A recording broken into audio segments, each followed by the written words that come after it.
জীবনের ঝুঁকি নিয়ে প্রতিনিয়তই যাতায়াত করে চট্টগ্রামের বিচ্ছিন্ন দ্বীপ উপজেলা সন্দ্বীপের বাসিন্দারা।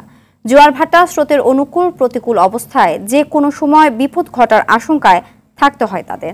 আসন্ন ঈদুল আজহায় এ পথে নিরাপদ নৌযানের অভাবে ঈদ যাত্রায় যাতে ভোগান্তিতে পড়তে না হয় সেজন্য কর্তৃপক্ষের পদক্ষেপ চায় দ্বীপের বাসিন্দারা। সন্দ্বীপ সংবাদদাতা অপু ইব্রাহিমের তথ্য ছবিতে ইমরুল কায়েসের রিপোর্ট। একমাত্র ওয়ালটন এসি দিচ্ছে 1 বছরের রিপ্লেসমেন্ট গ্যারান্টি এবং কম্প্রেসরের 10 বছরের গ্যারান্টি। এভাবে জীবনের ঝুঁকি নিয়ে প্রতিনিয়ত পার হতে হয় দ্বীপ উপজেলা সন্দ্বীপের বাসিন্দাদের। কখনো কখনো তীব্র স্রোতে পড়তে হয় বড় দুর্ঘটনায়। চট্টগ্রামের মূল ভূখণ্ড থেকে বিচ্ছিন্ন দ্বীপ উপজেলায় মানুষের যাতায়াতের একমাত্র উপায় পথ। এ পথে 5টি নৌরুট থাকলেও সচল মাত্র একটি, গুপ্তছড়া কুর্মিরা ঘাট।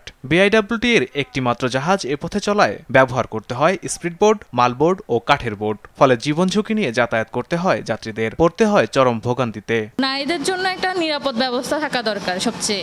আর এখন ঈদের মৌসুমে এখানে নৌযাতের ব্যবস্থা যাতে নিরাপদ হয় সেই জন্য আবার আমাদের আরো টিপ বাড়ানো দরকার শিপের। আমরা জাহাজ সংকটের কারণে এক কথায় অনেক যাত্রী ছিল, নৌযান ছিল না, এই কারণে এখানে মারপিট সৃষ্টি হয়েছে এবং অফিস ভাঙচুর হয়েছে।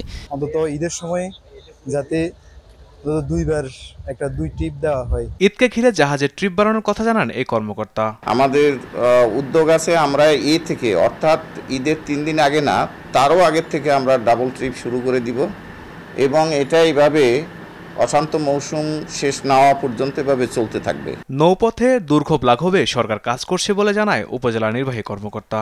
আমরা আশা করছি যে ডিসেম্বরের মধ্যে 2টি ফেরি আমরা গুপ্তছড়া ঘাটে দেখতে পাবো। এছাড়াও সামনে দিয়ে যে গাছুয়া ঘাট আছে সেখানে কিন্তু অলরেডি কার্যক্রম চলমান রয়েছে। চট্টগ্রাম থেকে সন্দ্বীপে নিরাপদ যাতায়াতের নিশ্চয়তা চান দ্বীপের বাসিন্দারা।